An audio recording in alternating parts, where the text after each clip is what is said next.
Assalamualaikum warahmatullahi wabarakatuh. Selamat siang pendengar. Kali ini kita beralih ke segmen Palembang siang. Kalau tadi kita Palembang pagi, kita akan bersama di acara Bincang Sehat Jiwa kerjasama RRI Palembang dengan Rumah Sakit Ernaldi Bahar. Kita akan bersama di acara Bincang Sehat Jiwa.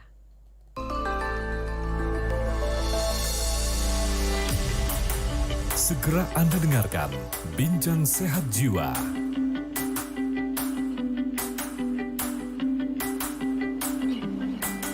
Bincang Sehat Jiwa. Assalamualaikum warahmatullahi wabarakatuh. Bincang Sehat Jiwa. Alhamdulillah bisa hadir hari ini melalui studio Pro 1 RRI Palembang, kanal informasi dan inspirasi. Sampai nanti menjelang dinamika olahraga dari Pro 3 RRI. Dan pendengar, alhamdulillah juga narasumber kita sudah dari tadi hadir. Iya, ini termasuk orang yang disiplin waktu kayaknya ya. Terima kasih loh dokter. Iya, sama-sama. Ya, ini sudah hadir di studio kita Dokter Eliza Aryani SPKJ, dokter spesialis kedokteran jiwa atau psikiater yang akan bersama kita dengan topik mengapa bisa sakit jiwa. Nah, ini ada penggalan 4 kalimat tapi penting sekali ini artinya. Mengapa bisa sakit jiwa? Ini pasti ada sebab ya dokter ya. Iya. Kalau ditanya mengapa pasti ada alasannya gitu. Siap. Baik. Sebelum ke topik, Dokter Riza sudah lama di Ernaldi Bahar? Kalau mengabdinya mungkin udah berapa tahun ya? Dari Sudah. 2006. 2006. Sejak saya PNS. Kalau Luar jadi biasa. psikiaternya, mengabdikan ilmu jadi psikiater baru 5 tahun terakhir ini. Baru 5 tahun ya, oke.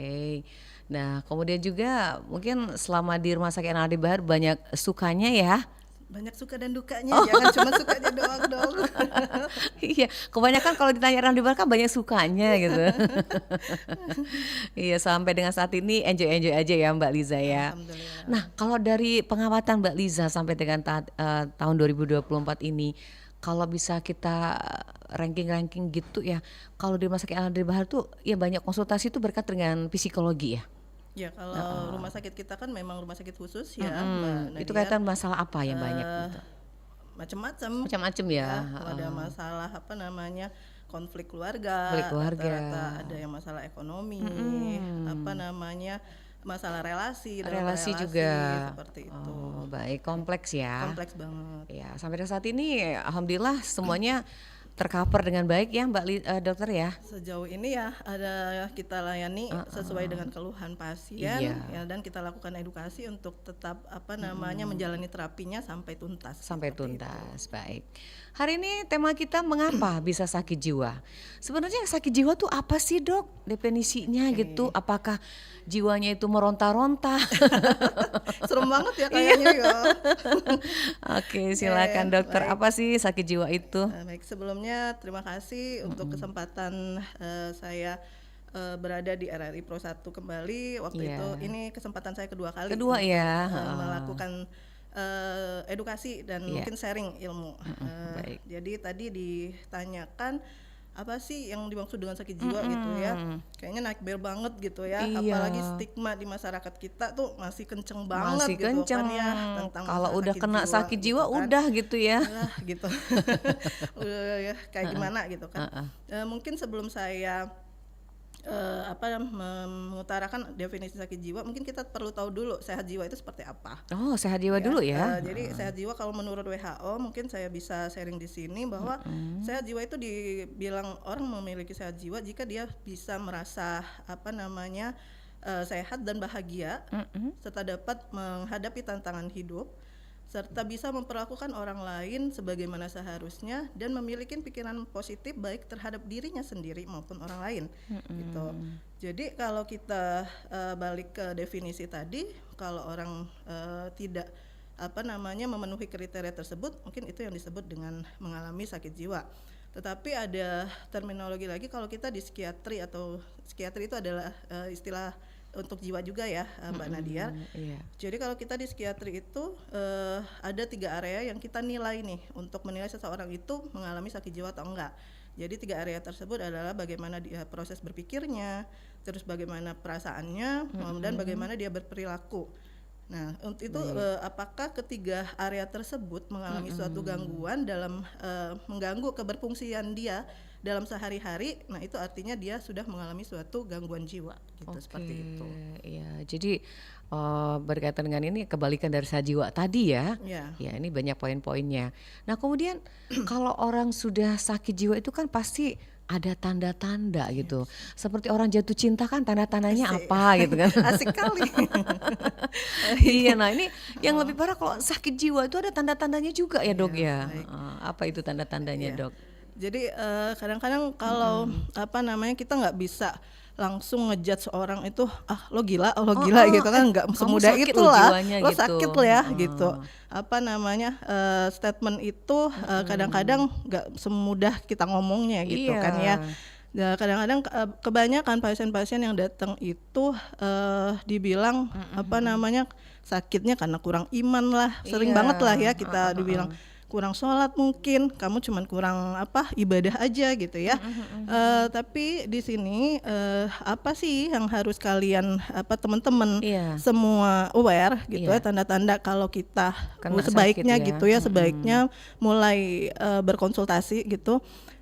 Jika dalam keseharian kita itu udah menunjukkan tanda-tanda nih, ada Oke. perubahan satu, pola tidur nih misalnya. Pola tidur. Ada orang mulai tidurnya kebanyakan dari biasanya, nambah jam Oke, tidurnya biasanya cuman 6 jam, ini jadi sampai 12 jam 2 kalinya gitu 12 ya. jam Atau yang ya. kita bilang hipersomnia, atau sering kebangun tidurnya. Dia bisa mudah untuk tidur tapi sering kebangun gitu loh. Sering Jadi kebangun. sering mungkin sering kebangunnya bisa karena mimpi buruk bisa gitu ya, atau ada kecemasan dalam dirinya sehingga dia sering terbangun. Kedua, yang dia tidak bisa untuk memulai tidurnya. Itu Iya. ada satu, perubahan pola tidur. Perubahan pola Kedua, yang perlu diperhatikan adalah perubahan pola makan nih. Oh, pola makan. Ya, jadi kalau bukan cuman nggak nafsu makan ya, jadi kalau orang atau ngelihat temen yang udah kok makannya Banyak tadi banget. baru makan Ini makan makan lagi. lagi gitu ya, ini kenapa gitu dia ya. Jadi kita harus aware juga perubahan pola makan kita yang berubah, itu kenapa gitu ya. Iya.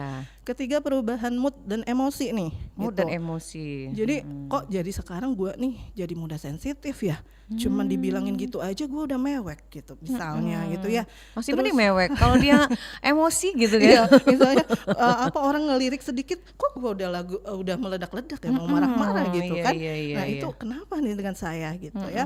Itu harus aware juga. Keempat, pola perubahan konsentrasi dan motivasi. Jadi misalnya kamu udah ngerasa, kok gue sekarang lemot ya, kok gue sekarang perlu waktu nih untuk mencerna omongan temen gue tadi gitu misalnya ya, atau jadi nggak punya motivasi, nggak mau ngapa-ngapain. Iya, iya. Nah itu banget perlu keempat sign atau tanda Empat tadi. tanda. Kita harus mulai aware bahwa ini nih kenapa, dan kita bisa mulai mencari bantuan seperti itu Mbak Nadia. Oke, jadi itu tanda-tandanya ya. Harus kita sadari dari kebiasaan kita hari-hari ya. Iya, iya. Dari pola tidur, pola makan, mood atau emosi, dan perubahan konsentrasi konsentrasi atau dan motivasi. motivasi, iya. Nah, ini sangat penting apalagi kalau kita bekerja ya. Betul Wanita sekali. kan katanya lebih cenderung kena depresi atau seperti apa. Ini mungkin wanita juga harus waspada gitu ya kepada jiwanya gitu, termasuk 4 poin tadi ya. Sangat, apalagi kita perempuan Banyak, sangat dipengaruhi dengan beban faktor kerja, hormonal hormonal, juga iya. gitu kan ya. Jadi Oke. memang perlu sangat awareness atau kesadaran diri itu penting banget gitu. Tapi kadang gini loh dokter, ada orang yang pola makannya kan tadi berubah ya. Seperti dokter bilang tadi, yang biasanya makannya sedikit kok tiba-tiba banyak. Nah itu bisa ditandakan dia ada sesuatu yang sakit gitu ya. Nah apakah ini bisa dikategorikan seperti itu juga dok? Ya nggak Nggak juga ya? cuma satu faktor itu aja Mbak Nadia, iya. gitu. Mungkin Ya, harus tentunya kita faktor yang perlu- lain ya. Iya, kita Baik. perlu wawancara lebih lanjut nih. Mm-mm. Gitu. Jadi Mbak, bukan hanya cuma ngelihat teman kok sekarang banyak makan, lo sakit gitu, sakit jiwa, nggak gitu juga kali ya. Iya gitu. iya baik. Kita lanjut lagi. Nah kemudian kalau sudah adanya gangguan jiwa, ini pasti ada sebab gitu ya. Tanda udah kelihatan, kemudian juga tadi kita udah tahu pengertian sakit jiwa. Nah penyebabnya sendiri itu sering terjadi kenapa sih dok orang kena sakit jiwa gitu? Ya, yang saya bilang tadi ya, jangan sampai kita Bisa maju lagi dok, tadi lebih oke iya. gitu ya. Oh, sorry, suaranya ya. Iya. Sorry. Oke. Jadi yang saya sempat bilang tadi ya, kita nggak penyebab bisa ya. penyebab itu kita langsung ngejudge orang, kamu apa karena sekedar kurang iman ya, kurang ibadah aja gitu ya, jadi sakit gitu kan. Iya. Itu nggak bisa. Emang kita bisa nih ngukur iman seseorang? Nggak Nggak bisa bisa ya. dong ya, Emang iya. kita siapa gitu kan ya, bisa menghakimin orang gitu. Jadi penyebab saya tekankan di sini bahwa penyebab seseorang mengalami suatu gangguan jiwa itu bukan berdasarkan cuma satu faktor saja, Mbak Banyak Nadia. ya. Ada beberapa faktor yang harus kita lihat. Iya. Di sini adalah kayak faktor biopsikososial kita bilang ya. Jadi secara biologisnya seperti apa, faktor psikologisnya seperti apa, dan faktor sosialnya bagaimana. Iya. Saya kalau di faktor biologis, orang-orang yang misalnya memang punya genetik nih, misalnya dia misalnya orang tuanya punya gangguan jiwa, pernah punya depresi orang tuanya, kemungkinan dia memiliki kerentanan untuk mengalami gangguan jiwa seperti itu. Atau memang di tubuhnya mengalami suatu keabnormalan tertentu. Dari lahir ya? Ya, bisa jadi seperti itu, sehingga mempengaruhi sirkuit zat-zat kimia di dalam otaknya seperti itu. Kemudian mungkin juga karena ada cedera di kepala, misalnya orang yang mengalami suatu trauma kepala karena kecelakaan. Sehingga otak bagian tertentu mengalami cedera, itu juga bisa mengalami suatu gangguan pada jiwanya seperti itu. Atau mungkin kita yang kita bilang gangguan mental organik. Misalnya seorang ini yang terkena DBD atau tipoid. Saya beberapa kali udah menangani kasus yang ada yang dewasa juga post DBD atau sembari sedang on terapi DBD, dia juga mengalami berhalusinasi, jadi gelisah seperti itu bisa seperti bisa itu. penyebab juga ya. Iya, jadi itu satu faktor biologinya. Kemudian faktor psikologis, kita bisa menilai nih bagaimana sih seseorang itu perkembangan emosionalnya, kemudian bagaimana perkembangan intelektualnya, bagaimana cara dia mempersepsikan dirinya, kemudian hal-hal apa yang selama ini dia alami dalam hidupnya, bagaimana cara dia menghadapi masalah, bisa mempengaruhi seseorang untuk mengalami suatu gangguan jiwa. Itu Yang psikologi terakhir, ya. yang terakhir adalah faktor sosial nih. Sosial. Nah, sosial ini kita nilai bagaimana misalnya beban hidupnya, baik dari faktor ekonomi misalnya, pekerjaannya kah, atau pendidikannya seperti itu, atau faktor-faktor lain, lingkungannya ya, bagaimana itu lingkungan ya. Jadi kita juga menilai hal tersebut. Jadi jangan lupa dari 3 faktor tersebut ada lagi sebenarnya faktor sosio, kultural dan spiritual seperti itu. Kita tahan dulu, Dok. Ada yang mau bertanya langsung? Iya. Selamat siang RRI. Assalamualaikum. Waalaikumsalam warahmatullahi wabarakatuh. Pak Kliwon baru muncul, pagi tadi nggak muncul ya Pak ya? Nggak bisa masuk. Oh, nggak bisa masuk. Iya. Ini dokter ada Pak Kliwon, ini dari Pulau Rimau. Oh, salam Silakan. kenal Pak Kliwon. Iya, Salam silakan sehat Pak jiwa. Kliwon. Iya. Mohon pencerahan Bu Dokter. Ini Bu yang saya tanyakan, kalau di badan atau di raga kan ada olahraga, ya badan kita sehat. Kemudian kalau di jasmani, olah jasmani gitu, yang untuk mengantisipasi biar kita tidak sakit jiwa. Itu yang pertama. Yang kedua Bu, maaf saya pinjam istilah masyarakat umum, sebenarnya saya nggak tega. Orang yang gila dari lahir, saya namanya apa itu Bu? Tidak bisa disembuhkan Bu. Apakah bisa disembuhkan ya? Gila dari lahir. Gila dari lahir? Iya, Maksudnya semacam kelainan mental dari lahir. Saya ada kelainan mental. Kalau masyarakat bilang kan pokoknya apapun itu gila. Dari lahir. Terima kasih Kak Net. Iya, terima kasih. Semoga bermanfaat. Amin. Waalaikumsalam. Terima kasih Pak Kliwon. Yang lain silakan. Ini baik sekali loh, ada Dokter Liza di sini. Konsultasi lewat udara langsung di channel YouTube, kita bisa Anda tanya langsung. Jangan lupa juga yang menonton kita di channel YouTube, like ya. Di situ ada channel YouTube kita dari Palembang. Terima kasih Mbak Meni Apriani, semangat dokter cantik. Wah. Disapa dulu dong Mbak Meni ya. Meni. Makasih Mbak Meni udah like. Boleh Mbak Meni mau ngasih tanggapan boleh ya Dok ya? Silakan, dengan senang hati. Kita ke Pak Kliwon, ada 2 pertanyaan. Yang pertama tadi olah jasmani. Ya, silakan Dok ditanggapin dulu. Olah jasmani atau maksudnya olah rohani supaya baik. Sehat jiwa ya maksudnya Iya, ya? Kalau di jasmani kan katanya tadi olahraga ya. Olahraga, iya. Kalau olah rohani mungkin bisa Kayak ibadah gitu apa ya namanya, kayaknya? bisa salah satunya dengan meningkatkan ibadah. Ibadah. Kemudian bisa apa namanya, ini apa namanya, pagi hari kita apa namanya berjemur dalam tanda kutip ya, maksudnya menyerap sinar matahari pagi. Iya, Itu bisa juga penting ya, banget, heeh. penting banget karena itu sinar matahari itu kan mengandung vitamin D yang secara gratis bisa kita dapetin. Iya. Nah, vitamin D itu sangat baik untuk pertahanan mental kita karena dia membantu supaya jangan terjadi peradangan saraf yang bisa mempengaruhi juga seseorang itu bisa mengalami suatu gangguan seperti itu. Jadi bisa pengaruh juga Bisa. ya. Kemudian ketiga kita bisa melakukan apa namanya relaksasi setiap pagi misalnya. Kemudian terus melakukan apa namanya berpikiran positif atau melakukan afirmasi positif, melakukan kalimat-kalimat positif untuk diri sendiri. Misalnya pas bangun pagi mengucap syukur kalau Alhamdulillah sebagai gitu muslim ya, alhamdulillah ya Allah pagi ini saya bisa bangun dengan segar Sehat misalnya. gitu. Alhamdulillah saya sehat misalnya, alhamdulillah saya bisa beraktivitas pagi ini insyaallah misalnya Iya, seperti itu. baik. Mungkin itu Oke, yang pertama. olahrahannya ya. Yang kedua Kemudian itu yang agak kedua, tanda kutip aduh, itu. iya ya, gila dari lahir istilah dari masyarakat nih. Oke baik, mungkin kalau istilah gila dari lahir itu mungkin kalau saya bilang ya memang yang saya sampaikan tadi Mbak Nadia, bahwa memang ada keabnormalan ya di otaknya, di memang otaknya. dari sananya dia tercipta seperti itu. Oke. Mungkin karena pas proses kehamilan mungkin si ibu ada mengalami suatu infeksi apa yang Atau mempengaruhi ke konsumsi otak obat gitu ya. atau obat-obat tertentu yang nggak tahu si ibu tanpa pengawasan dari dokter misalnya mengkonsumsi obat yang bisa mempengaruhi ke kesehatan mental si janin gitu ya. Nah itu untuk disembuhkan memang sangat sulit ya. Sangat sulit Sangat sulit.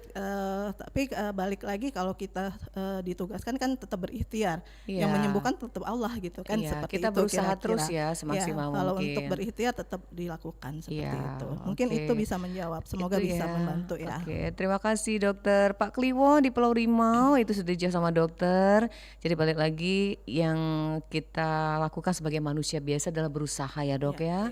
Kalau emang dikatakan dari lahir harus berobat gitu, salah satunya bisa konsultasi mungkin ke Ernaldi Bahar Ya, gitu. betul. Baik, silakan yang lain. Ini waktunya sampai sekali bersama Dokter Liza di Bincang Sehat Jiwa. Anda bisa langsung tanyakan di line telepon 369977. Jangan malu untuk bertanya karena kalau malu bertanya akan sesat di jalan gitu ya Dok ya. Baik, kita lanjut lagi Dok. Ini kalau lanjut sama Dokter Liza nih asik gitu ngomongin jiwa ya. Baik, tadi sudah ke tanda-tanda gitu. Penyebab udah juga Dok ya. Tadi disingkat adalah biopsikososial. Ya. Ya. Nah, berikutnya kalau ada orang mental juara itu bukan hanya kiasan, ternyata ada juga ya. Ada dong. Oh, ada Tapi ya. mungkin dikip aja dulu Mbak Nadia untuk saya terakhir untuk tips dari saya. Oh, boleh untuk boleh penutup akhir. boleh. Nanti boleh. Oke. Nah, kalau sudah terkena masalah kejiwaan ini Dok ya, gangguan jiwa, kemudian apakah bisa sembuh Dok? Oke. Ini Ya, pertanyaan saya nanti ini buat dokter. banyak banget nih yang berpikir, iya. loh nanti kalau ke psikiater mah katanya pasti ketergantungan dalam tanda Iya, kutip. Ada makan kan obat sering terus banget kan gitu. ngedenger itu gitu ya, Iya. statement seperti itu Oke. gitu kan. Jadi jangan sampai ini saya mau meluruskan Iya. bahwa tidak semuanya seperti itu ya. Kita jangan istilahnya itu kan membuat suatu kesimpulan Iya. yang belum tentu itu semua seperti itu gitu loh. Ya kan? Jadi gangguan jiwa seperti yang saya bilang tadi itu kan banyak ya. Jadi misalnya karena akibat DBD tadi misalnya ya atau tipes tadi. Iya. Kalau kita udah tanganin, dia udah kembali normal, ya udah dong stop obatnya gitu Oh, kira-kira. gitu ya. Iya. Nah, kecuali misalnya dia mengalami memang gangguan jiwa yang bersifat kronis nih Mbak Nadia. Kronis, iya. Contohnya yang kita tahu adalah skizofrenia ataupun bipolar mungkin yang lebih familiar nih. Nah, Iya. itu suatu gangguan jiwa yang kronis. Di mana memang kita secara ilmiah menyarankan untuk si penderitanya itu Iya. mengkonsumsi obat untuk long life. Oh, itu jangka Jadi waktu yang yes, lama ya. supaya bisa mendampingin dia untuk bisa menjalankan keberfungsian dia secara normally seperti manusia lainnya seperti itu. Iya, iya. Dibandingkan kalau dia nggak minum obat, justru dia nggak bisa berfungsi baik gitu seperti itu. Ya, Baik. jadi dan juga gangguan jiwa itu kan ya, ada juga misalnya depresi. Iya. Depresi juga tergantung nih. Ada tahapannya, ada level-levelnya, ada tingkatannya ya. Iya. Ada depresi ringan, sedang maupun berat. Nah, depresi ringan kalian tuh kita sarankan nggak minum obat loh gitu. Iya. Justru kita dengan konseling saja kita harapkan bisa kamu bisa kembali lagi sehat gitu. Iya. Tapi kalau kamu udah masuk ke depresi sedang sampai berat ya memang kita sarankan untuk minum obat. Iya. Tapi itu pun ada jangka waktunya. Ada jangka waktu, nggak selamanya Jadi tetap juga ya. komunikasi antara dokter dan pasien, itu penting banget. baik. Jangan menyimpulkan Sendiri. sendiri. Oke, Gitu, kita terima seperti dulu itu. lah teleponnya itu dokter ya. Ya, halo. Selamat pagi. Selamat pagi menjelang siang. Ini dari Pelaju kah? Iya betul, Waalaikumsalam. Dengan Kikin. Kikin. Nah, dokter ada Kikin dari Pelaju, Kikin, Dok. baik. Ya, silakan Terima Kikin. kasih. Ada dokter Liza. Oh iya deh, waduh. Namanya secantik orangnya pasti ya. Iya terima dong. kasih. Lihat channel YouTube-nya, di like juga ya. Iya, jadi gini Mbak, sebenarnya Mm-mm. mengapa orang sakit jiwa itu kan, mengapa Iya. dari kalimat katanya itu kan gitu. Sebenarnya kan konsekuensinya itu kan ya kalau yang pastinya itu kan dari gejolak rasa gitu kan. Mm-mm. Rasa sehingga apa yang menjadi keinginan harus bisa. Nah, sehingga kalaupun tidak ya itu yang timbul tertekannya. Mungkin mimpinya nggak terwujud gitu ya. Satu tidak terwujud. Heeh. Modal keimanannya mungkin ya karena ya, tersibuk dengan waktu jadi kita mungkin agak lalai kan. Keduanya kan. Nah, di samping itu juga kan kalau itu kan memerlukan ya seperti kata Bu dokter tadi kan memerlukan pendampingan kan. Kalau menurut saya sih ya meskipun ya memang perlu pendampingan, tapi kalau pendamping yang lebih akurat itu kan medis cintanya kan hanya pasangannya kan yang bisa menenangkan kan. Dengan adanya seperti itu ya insya Allah mudah-mudahan segala sesuatunya kan teratasi. Tapi kalau sudah ambisinya terlalu tinggi ya Iya. terkadang depresinya memang ada. Jadi salah satunya yaitu tadi kuncinya kalau medis cintanya nggak terlalu instan mendekati ya otomatis kan jiwanya terganggu. Tapi kalau medis cintanya selalu dekat sih pasti Berarti intinya Mas Kin keseimbangan gitu ya. iya Terus apa yang mau ditanyakan Kin? Bagaimana menyeimbangkannya gitu? ya ini Heeh. kepada Ibu Liza ya. Iya, Iya. betul. Jadi gini Bu, jadi sakit jiwa itu kan pasti di dalam itu kan pengaruhnya kan kejiwaan. Mm-mm. Sekarang yang jadi pertanyaannya, kenapa jiwa itu bisa seperti itu gitu? Kenapa jiwanya seperti itu? Tapi bukan berarti meronta-ronta loh. Kenapa jiwa bisa sakit gitu? Kenapa jiwanya bisa sakit? Ya mungkin karena ini ya kali apa ada yang korek-korek gitu kan. Tadi udah dijelas sama dokter ya, ada Iya, penyebabnya. Mungkin mungkin Kikin baru monitor ya. Mungkin belum. Iya, nanti kita jelasin lagi sama dokter ya. Oke, terima kasih Oke, Mbak Nadia. terima kasih Kin di Pelaju, semangat selalu. Iya, baik. Bisa diulang kembali, mungkin baru monitor Mas Kikin di Pelajunya Dokter Liza. Jadi jiwa tuh kenapa sih bisa sakit gitu ditanya lagi. Baik, mungkin tadi saya sudah menjelaskan ya. Terima kasih sebelumnya Pak Iya, Kikin ya. iya, Pak Kikin di atas Pelaju. pendapatnya gitu ya dan pertanyaannya. Kenapa sih orang bisa sakit jiwa tadi ya? Ada yang 3 faktor tadi yang saya Iya. sudah jelaskan. Ada Oke. faktor biologis, psikologis dan faktor sosial gitu Sosial, ya, yang saling berkaitan sehingga seseorang itu mengalami gangguan. Jadi tidak ada cuma satu faktor saja yang menyebabkan seseorang itu mengalami suatu gangguan jiwa. Iya. Nah ya dari statement Mas Kikin ini yang tadi yang orang yang berkeinginan harus terwujud. seperti itu gitu Iya. ya. Ini juga penting nih saya sampaikan di sini bahwa mereka-mereka yang mempunyai mental flexibility yang kurang ya, nggak fleksibel tuh mentalnya, itu memang punya kerentanan Untuk untuk kena sakit mengalami jiwa. gangguan jiwa. Misalnya seperti ini, orang yang gue itu seharusnya kayak gitu, semestinya gue harus gitu. Semestinya Seperti ini. menang kemarin gitu. Semestinya gue harus menang. Gue tuh kudunya seperti ini, Iya. seperti itu. Tapi nggak Ya, tercapai. jadi nggak bisa orangnya kaku jadi kan. Iya. Jadi dia harus begitu baru itu tuh saya gitu misalnya. Dia nggak bisa menerima kegagalan, sulit untuk menerima kegagalan. Orang yang kaku seperti itu juga rentan seperti Iya, itu. baik. Terima kasih Mas Kikin di Pelaju. Lanjut lagi kita ke line telepon. Iya, selamat siang RRI Bincang Sehat Jiwa. Assalamualaikum, selamat siang. Waalaikumsalam warahmatullahi wabarakatuh. Dari Prabu Muli, Oma Ana ini Dokter Oh Liza. iya, salam kenal. Iya, silakan Oma. Terima kasih Mbak Ana. Assalamualaikum dokter. Waalaikumsalam warahmatullahi wabarakatuh. Ya mau bertanya dok, tadi kan ada pertanyaan bahwa sejak lahir katanya sudah gila gitu. Memang pernah itu ditemukan sama dokter ya gitu. Oke, pernah nggak ya? Apa penyebabnya kok bisa gila gitu ya? Apa memang pernah ada itu terjadi ya dok ya? Yang pertama belum Mbak Ana. Iya belum memang. Belum di close kok. belum. Nomor 2. Itu yang pertama. Yang kedua nih. Nah, jadi lupa jadinya deh. Nah, kalau orang tua yang maaf yang mulutnya sangat cerewet gitu ya, selalu anaknya itu dimarah-marahin gitu ya. Udah sampai ngomongnya nggak bener lagi. Apakah gitu, sakit istilahnya. juga gitu? Itu dia. Apakah memang itu termasuk udah Sakit. jiwa ibunya itu? Contohnya nih, setan lo, apa lo gitu lah. Pokoknya semua lah gitu ya. Padahal umurnya udah tua ya Oma? Belum tua sih Belum tua. sebenarnya sih, masih umuran 40-an lah gitu. Tapi masih cara muda berbicaranya ya. itu padahal boleh dikatakan dia berpendidikan kok istilahnya ya. Tapi kata-katanya itu aduh kayaknya kita dengarnya gimana gitu ya. Sedangkan Mama tidak berpendidikan ya, nggak pernah ngomong seperti itu. Iya. Baik. Jadi apakah memang itu ibunya itu sudah gejala apa memang gejala apa gimana ya, baru udah termasuk dikatakan itu udah gangguan jiwa gitu. Terus anaknya yang dimarah-marahin itu nanti apakah memang jiwanya nanti terganggu juga gitu. Kalau dimarah-marahin terus kan berarti kan tertekan batin ya. Anaknya itu gitu. Apa bisa nanti jadi gangguan jiwa gitu ya dok ya. Iya. Terima kasih ya dokter ya. Terima penjelasannya kasih ya. Oma. Terima kasih Sana. Sama-sama. Assalamualaikum warahmatullahi wabarakatuh. Waalaikumsalam warahmatullahi wabarakatuh. Silahkan dok ditanggapin dulu. Baik, terima kasih atas pertanyaannya ya, Iya. Bu Ana ya.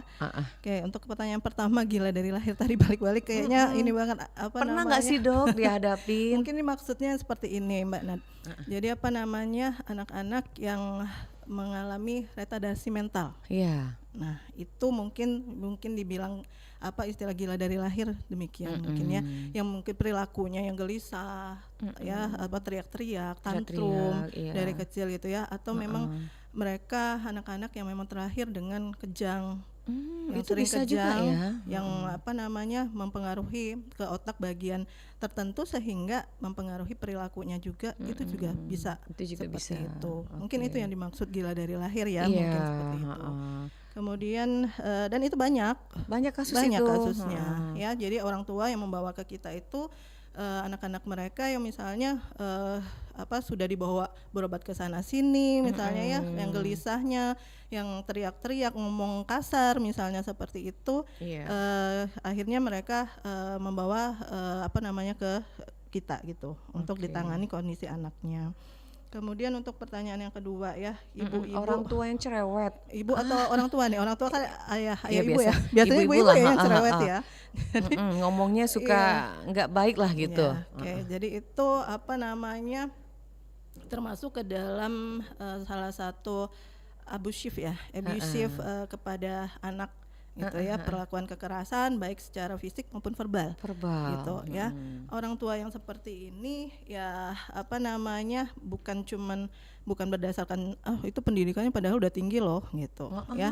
Mungkin juga kita perlu gali ini kenapa dia jadi seperti itu gitu ya.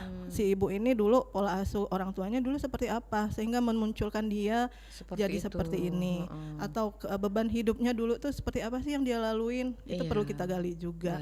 Jadi kadang-kadang anak-anak mereka atau apa nama remaja yang datang kepada saya ataupun dia dewasa juga datang kepada saya dengan konflik orang tua yang demikian, saya juga berusaha untuk memberikan pandangan kepada mereka, jangan langsung menyalahkan orang tua kamu seperti itu, gitu ya.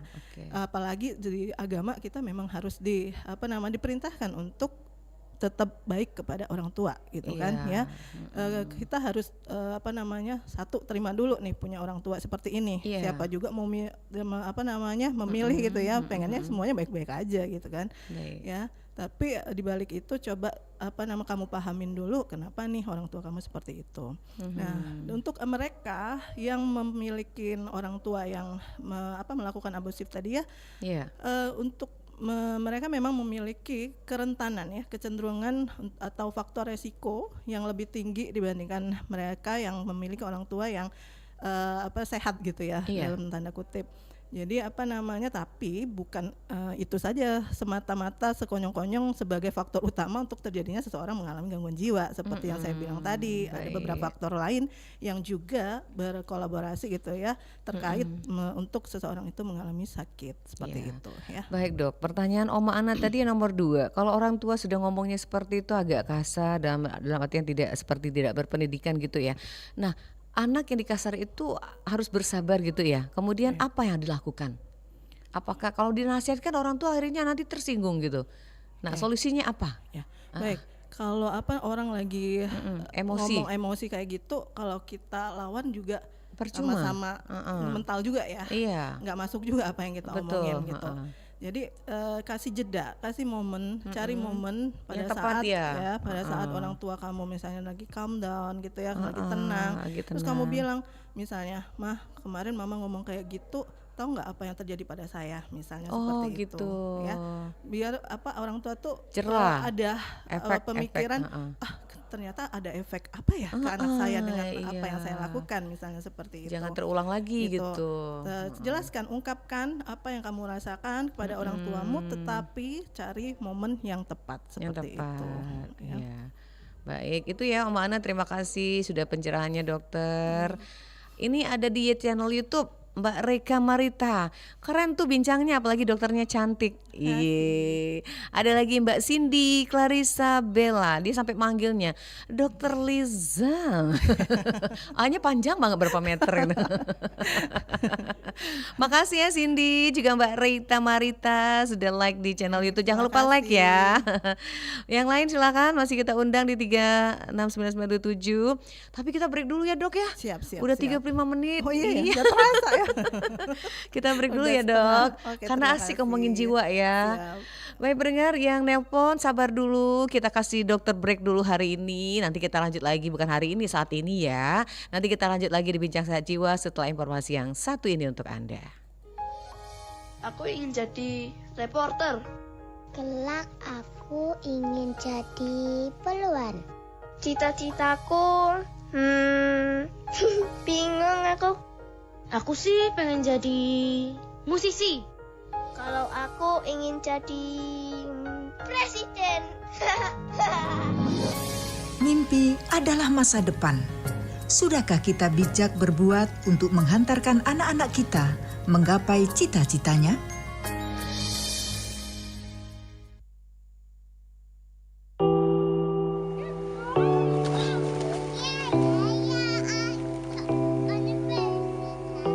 Temanku Kiki ingin ikut ekstra taekwondo, tapi ayahnya nyuruh dia ikut biola. Sebaliknya, Sarah tak suka musik, disuruh mamanya les piano. Sedangkan aku sebenarnya ingin les nari, tapi orang tuaku menyuruhku les matematika. Kenapa? Kami tak diberi kebebasan memilih yang kami suka.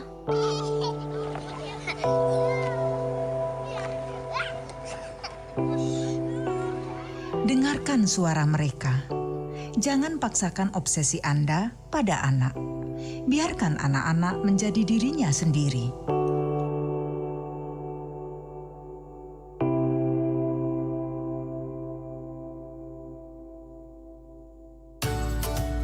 Masih bersama Anda, Bincang Sehat Jiwa, hanya di Pro 1 RRI Palembang. Baik pendengar, masih kita lanjut bincang sehat jiwa hingga nanti menjelang dinamika olahraga di Pro 3 RRI yang kita rilis dari Pro 1. Masih bersama narasumber kita Dr. Liza Aryani SPKJ, dokter spesialis kedokteran jiwa psikiater dari Rumah Sakit Aldi Bahar, dengan topik hari ini mengapa bisa sakit jiwa. Oke, kita lanjut lagi ke line telepon ya dokter ya. Kita angkat dulu. Iya, selamat siang RRI. Selamat siang Bu. Selamat siang Pak, dengan siapa Pak? Iya dengan Tommy di Lahat ini. Pak Tommy di Lahat, apa kabar Pak Tommy? Ya kabarnya baik-baik aja tuh. Siaran kita bagus gak Pak di Lahat diterimanya Pak? Untuk sekarang ini cakep banget gitu. Kirain tadi untuk sekarang ini jelek banget takutnya. Masa jedanya lama tadi, untuk saat ini ternyata bagus ya Pak ya? Bagus ini. Alhamdulillah. Terang banget. Oke, Pak Tommy, ada Dokter Liza nih berkata dengan mengapa bisa sakit jiwa. Ada yang mau ditanyakan? Silakan Pak Tommy. Iya deh, selamat pagi tuh buat Bu Dokter ya. Selamat pagi Pak Tommy. Iya, itu saya mau nanya Bu. Iya. Saya pernah dulu ya Bu ya waktu masih di Jakarta itu, masih kuliah waktu itu. Iya. Itu di halte bis itu ya Dok ya. Orangnya ganteng itu keren, rapi gitu. Taunya ngomong sendiri gitu. Gitu. Jadi kaget. Ngomong sendiri, nggak ada lawannya. Iya, tahu apa yang diomongin nggak tahu. Aku juga lari waktu itu. Tapi kalau di penampilannya keren ya Pak ya? Orangnya rapi, keren, ganteng juga ya. Pokoknya gimana ya, kayak bukan kayak orang sehat gitu. Iya. Nah yang saya tanyakan, yang tipe-tipe kayak gini tuh apa gila, apa itu Dok? Iya, apa ada faktor lain gitu ya Pak Tommy? Orang susah berat gitu. Oke, itu aja Pak Tommy. Tanyakan gitu aja Dok ya. Terima kasih Pak Tommy. Terima kasih. Ya juga buat Mbak Nadianya ya, selamat aktivitas. Iya. Sehat selalu aja deh buat Iya, dokter makasih ya untuk Pak Tommy sama keluarga di Lahat. Salam sehat selalu. Waalaikumsalam. Iya, dokter gimana tuh? Tapi banyak juga nggak kasus seperti itu? Orangnya penampilannya kece, keren, tapi ngomong sendiri gitu. Kita harus dilihat dulu dong Mbak Nat. Dia ngomong sendiri ada earphone nggak yang nyelip di telinganya? Oh iya, bisa juga. Ya dong, jangan langsung ngejudge orang. Pak Tommy udah lihat belum dari dekat gitu? Iya kan? Iya benar juga ada dong yang earphone yang headless gitu kan. Iya mungkin lagi nelpon gitu ya. Bisa jadi. Iya, tapi katakanlah nih. Katakanlah memang ada gitu ya ini anggap. Jadi mungkin saja pada saat yang dilihat sama Pak Tommy itu dia lagi berhalusinasi bisa. Bisa seperti itu ya.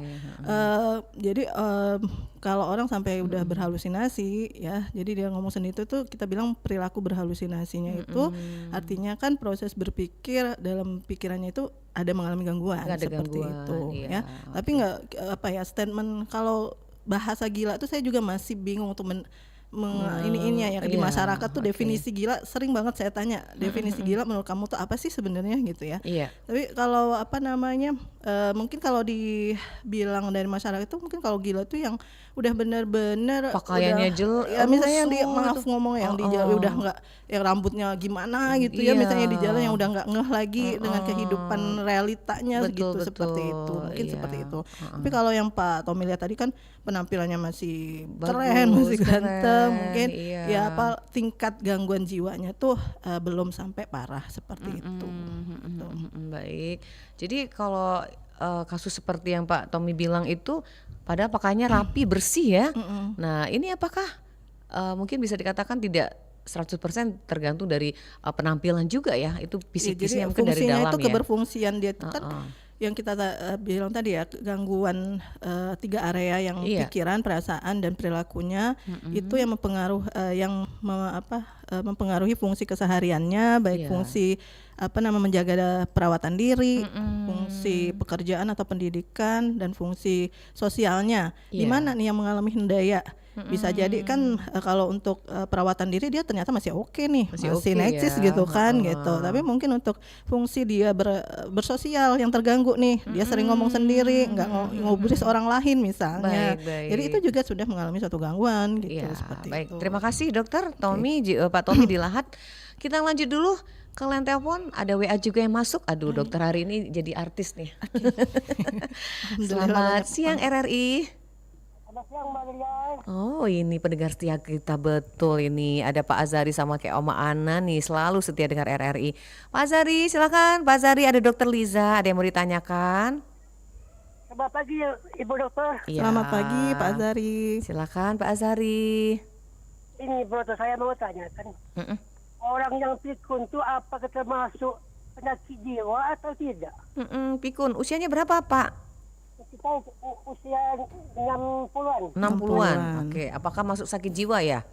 Ya atau tidak. Dan juga kan bagaimana cara kita untuk Tidak pikun? Ya. Oh. Supaya tidak pikun ya? Ya. Oke. Apakah dokter spesialis atau bagaimana? Apakah harus ke psikiater gitu ya? Ya. Oke, makasih Pak Zari. Ya, Assalamualaikum. Waalaikumsalam. Nah, ini lain lagi pertanyaan Pak Zari. Padahal masih ada beberapa segmen lagi kita mau tanya sama dokter. Silakan tangkapi dulu Pak Zari. Baik, terima kasih Pak Zari. Jadi kalau bahasa medisnya ya untuk pikun itu kan kita bilang demensia Mbak Nat. Demensia ya. Jadi itu demensia itu juga termasuk ke dalam gangguan jiwa. Gangguan jiwa. Ya, jadi memang udah terjadi kita bilang itu termasuk ke suatu penyakit neurodegeneratif. Artinya memang penurunan fungsi seiring usia lansia seperti itu. Nah, penyakit ini sebenarnya kalau nggak bisa kita cegah ini banget ya, maksudnya dia akan tetap terjadi gitu. Tapi kita bisa melakukan hal-hal supaya jangan sampai kondisinya bertambah parah aja. Kalau seseorang sudah mengalami terkena ini gitu, seperti itu. Supaya nggak kena pikun, apa sih dok resepnya?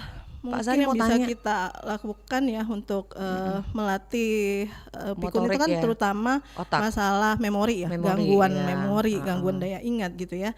Jadi mungkin bisa kita melatih kayak kalau sekarang kan banyak banget ya di gadget itu game-game yang untuk melatih memori gitu ya. Oh nggak apa-apa ya misalnya dok ya? ngisi bentuk-bentuk apa sih kayak TTS seperti itu iya. ya, atau game-game yang berdasarkan ada targeting gitunya. Ya jadi targeting waktunya misalnya timingnya seperti itu. Nah itu bisa melatih otak kita untuk terus lebih baik gitu seperti itu. Terima kasih dokter Pak Zari. Kita ke channel YouTube ada Cindy Triana bertanya nih. Tadi beda ya Cindy Clarissa, beda. Ada Cindy Triana. Dok, saya mau tanya. Dulu ada berita viral di video terkait gerebekan kos yang ternyata isinya kos itu adalah sampah semua. Yang lagi ini juga viral baru juga sekarang. Nah, apakah ini termasuk perilaku yang salah gitu? Apa gangguan jiwa? Nah, silakan dok. Cindy Triana, terima kasih Cindy. Jangan lupa like ya. Terima kasih Mbak Cindy. Memang ini lagi viral juga ya, yang baru ibu kos lagi ngegerebek gitu ya di kamar kosnya, ternyata pas dibuka tumpukan sampah ya. Dibawa masuk gitu. Ini kalau di psikiatri atau di ilmu jiwa itu kita bilang gangguan perilaku hoarding disorder. Jadi gangguan hoarding kita bilang yang menumpuk-numpuk sampah, barang-barang yang nggak perlu gitu ya. Yang kalau kita nilai itu untuk apa lagi sih disimpan gitu ya. Sudah nggak berguna. Tapi mereka yang melakukan hal ini tuh ada alasan gitu. Kenapa mereka melakukan seperti ini? Bisa jadi mereka ada ketakutan tersendiri kalau mereka buang hal tersebut. Dalam pikiran mereka kalau saya buang ini nanti kenapa seperti itu. Gitu. Saya pernah menemukan pasien yang demikian. Jadi dia setiap struk belanja dia itu selalu dia keep sampai sekarang udah bertahun-tahun gitu ya. Karena dia merasa kalau itu tercecer itu orang akan bisa mengakses dia, urusan pribadi dia. Itu artinya kan gangguan pikirannya tuh terganggu tuh gitu kan. Nah, basic dari hoarding disorder ini adalah biasanya mereka yang punya gangguan misalnya kecemasan, bisa mengalami suatu memang mereka ada depresi, atau bisa yang banyak itu adalah mereka yang mengalami gangguan OCD atau obsessive compulsive disorder seperti itu banget. Baik. Dan memang disarankan ya sebaiknya konsultasi ya. Oke. Kita ke Pak Antoni, ada pertanyaan juga nih. Saya punya teman di Semarang dokter, agak setengah gila. Aduh, tapi bisa ngukur setengah ya. Hebat banget, saya mau belajar juga begitu. Pak Antoni bisa ngukur gitu. Berarti belum parah banget gitu ya. Mungkin setengah gila. Tapi kabarnya sekarang menjadi marbot masjid. Nah itu benar.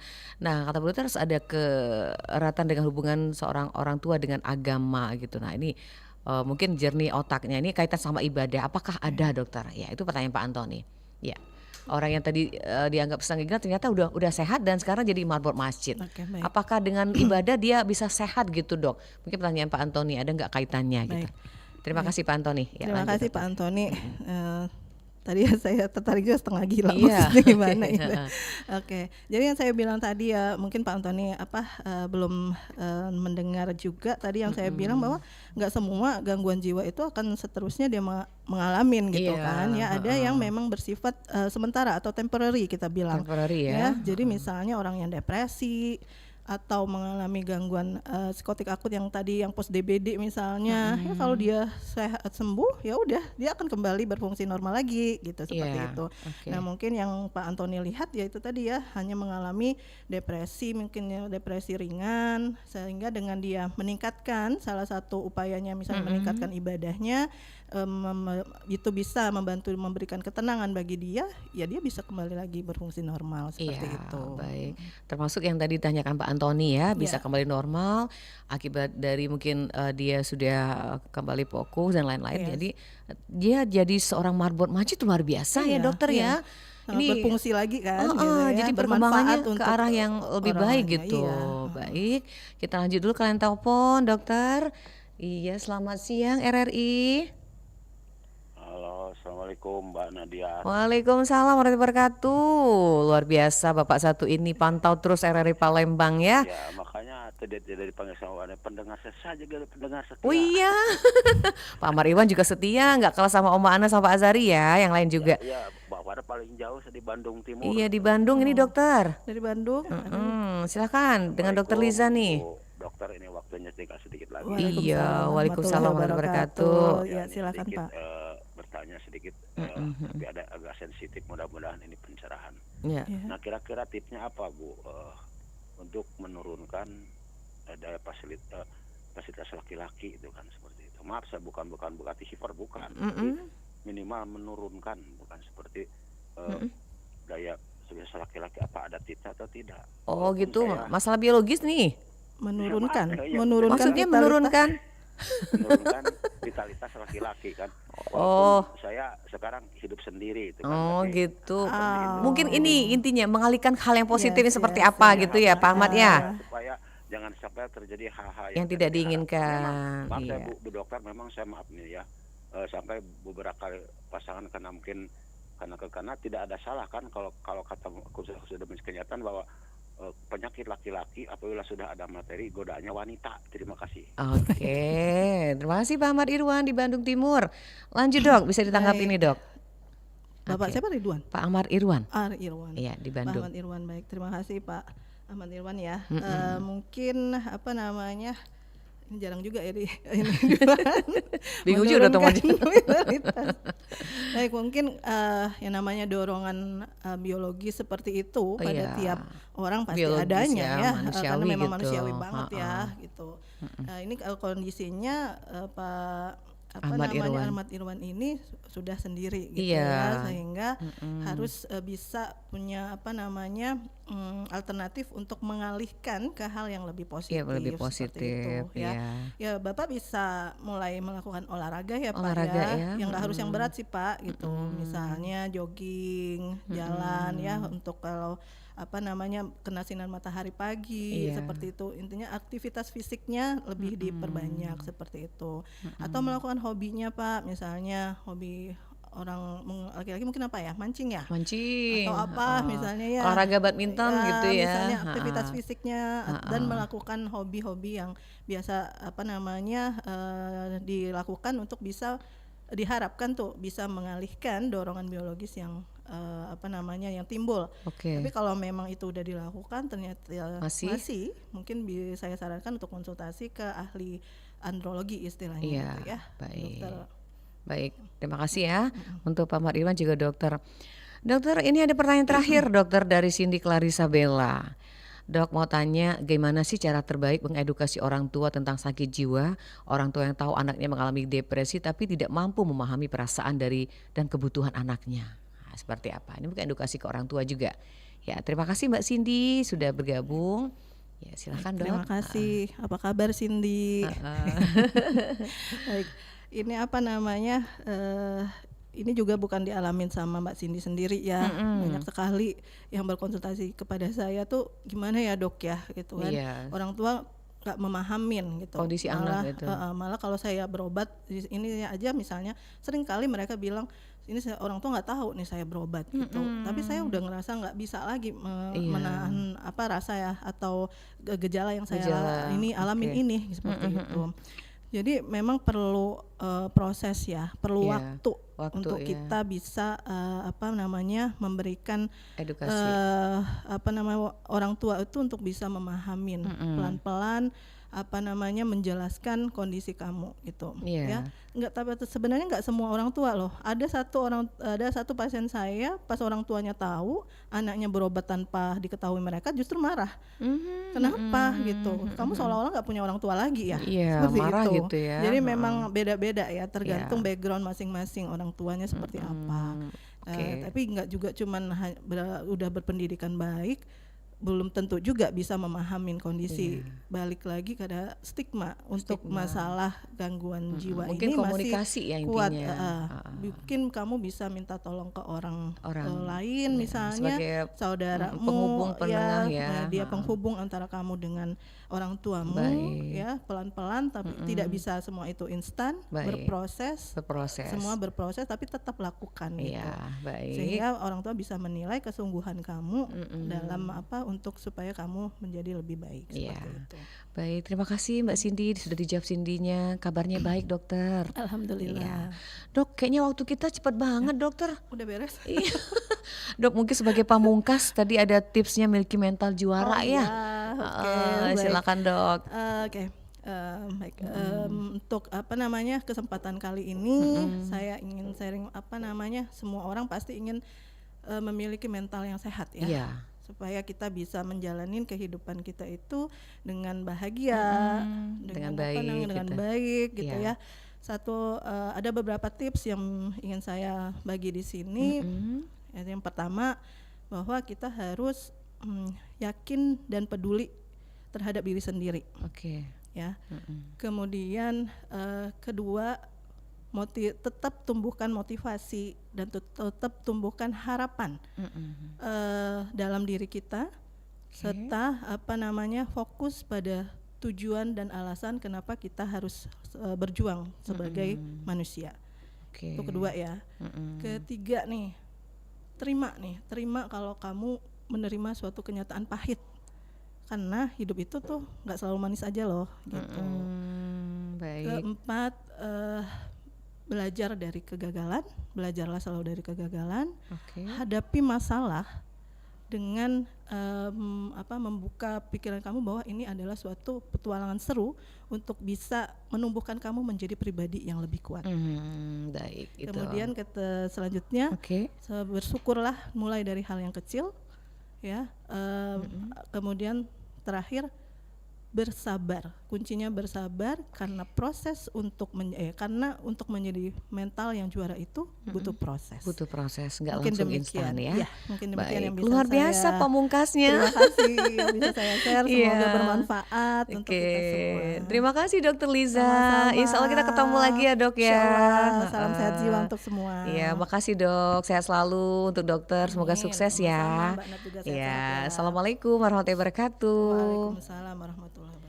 Baik pendengar, tanpa terasa memang waktu yang akan memisahkan kita di acara Bincang Sehat Jiwa hari ini.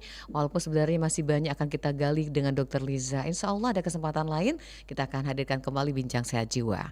Terima kasih pendengar yang luar biasa. Hari ini ada Pak Kliwon di Pulau Rimau, Mas Kikin di Pelaju, Oma Anda Prabu Muli, Pak Antoni di Palembang, kemudian Mbak Meni, Mbak Reika Marita, Mbak Cindy Clarissa, Mas Tommy di Lahat. Terima kasih Pak Zari Rizkayu, juga Mbak Sidi Triana dan Pak Ahmad Irwan di Bandung Timur yang sudah bergabung. Mudah-mudahan akan memberikan manfaatnya buat kita semua. Terima kasih sekali yang sudah like kita di channel YouTube. Semoga apa kita hari bermanfaat dan semoga kita menjadi jiwa-jiwa yang sehat dan bahagia dan menjadi juara atau mental juara seperti yang kita harapkan. Iya. Terima kasih pendengar. Saya Nadia bersama rekan Bunga pamit undur di Bincang Sehat Jiwa dan kami tutup dengan ucapan wassalamualaikum warahmatullahi wabarakatuh.